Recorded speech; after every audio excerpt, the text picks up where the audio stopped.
At this very moment, while you are scrolling, typing, or watching a video, an invisible courtroom is in session.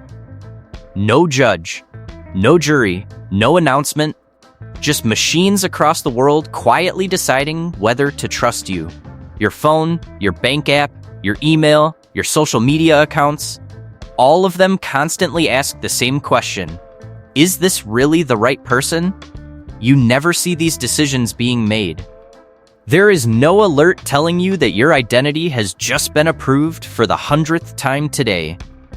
Yet modern civilization depends on this process.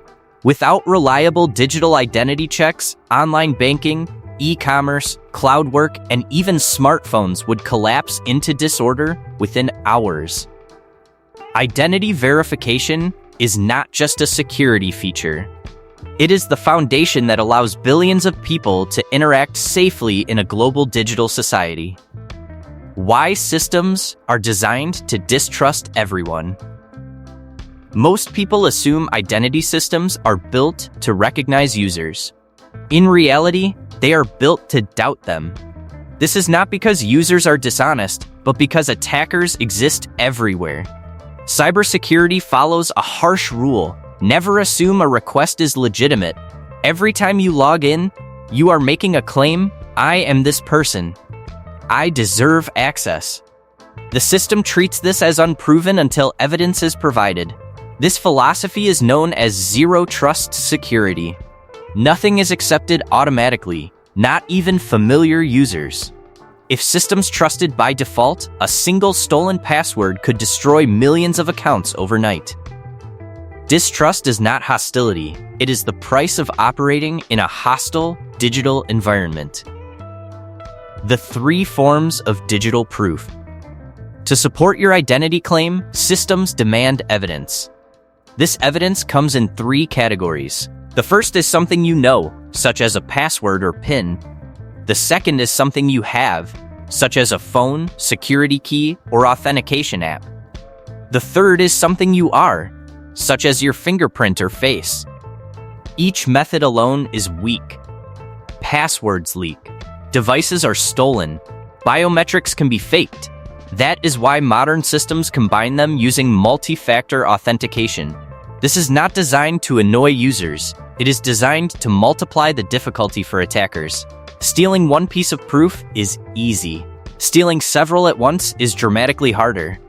Security is not about being unbreakable. It is about being too expensive to attack. Why your password is never actually stored. When you type your password and hit enter, the system does not pull up a secret list and compare it to your real password. That would be one of the most dangerous things a company could do. If attackers ever broke into that database, they would instantly gain access to millions of real accounts. History has shown this repeatedly. Massive breaches happen not because systems fail, but because stored secrets are too valuable.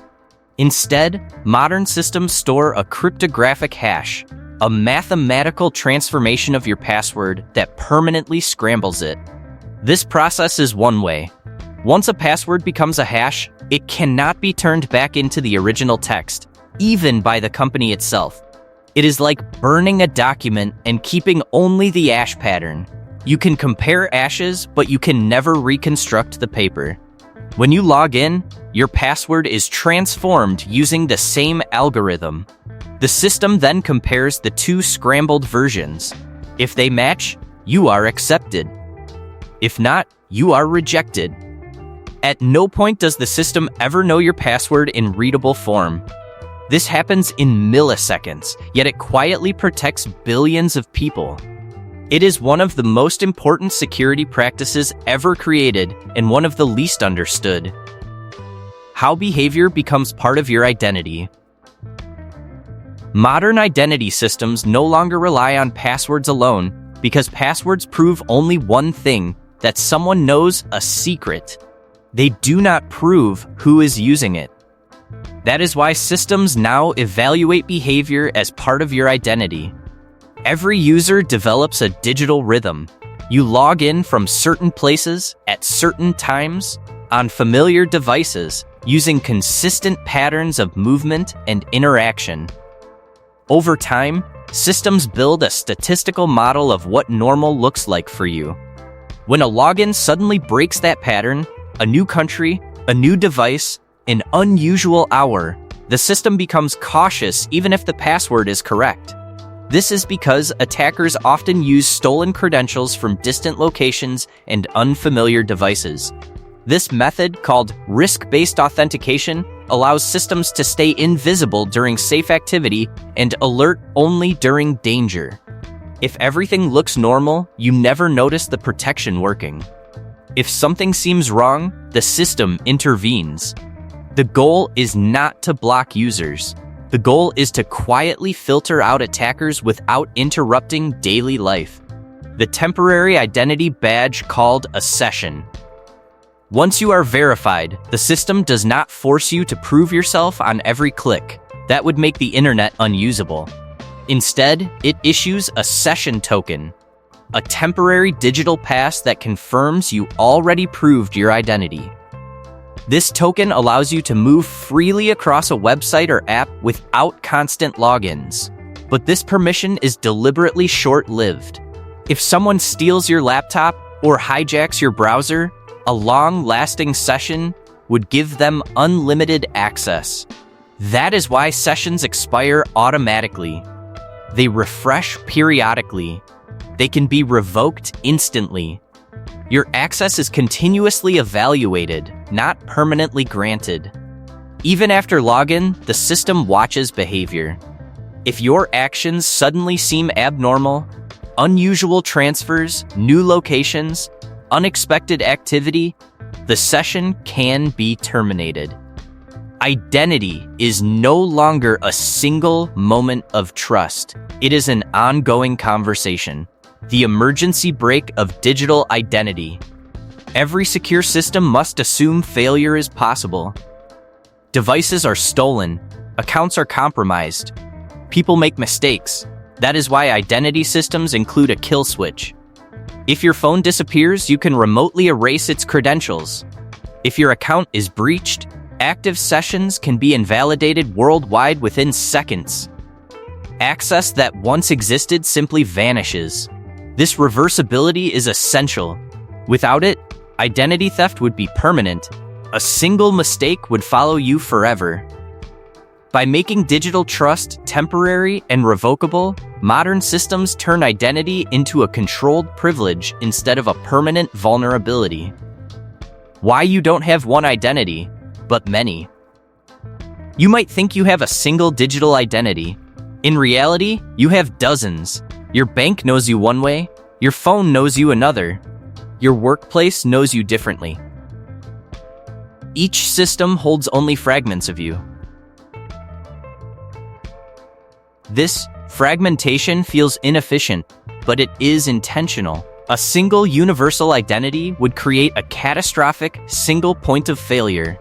If one master identity were breached, everything would fall at once: finances, communication, work, and government services. Today's decentralized system limits damage. An attacker must compromise multiple systems separately. Digital identity is not designed for elegance. It is designed for survival. The constant trade-off between security and convenience. Every identity system faces an unsolvable tension. Stronger security makes systems slower and more annoying. Greater convenience makes them weaker. There is no perfect balance. Designers must constantly adjust how much certainty is enough to allow access without crippling usability. Identity systems are not searching for absolute truth. They are calculating acceptable risk. This is why identity engineering is one of the hardest problems in modern technology. The silent machinery that keeps the world moving. Most of the time, everything works flawlessly. You unlock your phone, you open your email, you pay online. You never stop to think about what just happened. But behind each action, thousands of micro-decisions occurred.